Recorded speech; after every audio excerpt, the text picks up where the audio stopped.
Hey, welcome to Wednesday Wisdom for this week. You know, we hear a lot about diversity as our strength. We hear it constantly, everywhere we go. But sometimes we don't think of diversity beyond maybe very modern categories of race or gender. But diversity is a lot more diverse than that. Today in the church, we celebrate the Feast of St. Peter and Paul, and the two great apostles of the Church of Rome. Two great men of that first century who established the church, pillars of the church. But you couldn't find two people more different than Peter and Paul. Even in early Christian artwork, you find the images, how they were drawn, very, very different. Peter's kind of a burly, strong guy. He was a fisherman, a laborer.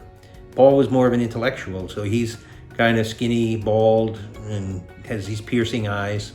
Also a very passionate guy, but much more brainy and intellectual than Peter.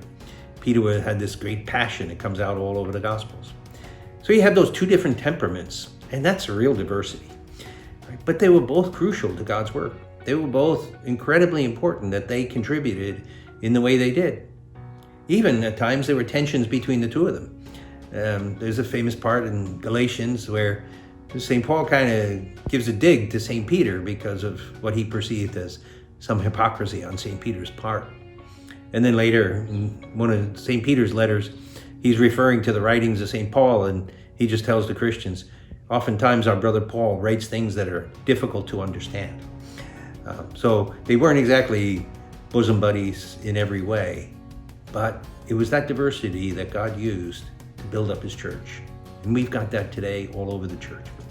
I think the challenge for us is, how do we get along and how do we work together with people who are very different than we are? It'd be kind of boring if everybody were just the same as we are. We need to learn how to work with people who have very different temperaments than we do, very different styles. That's our real strength.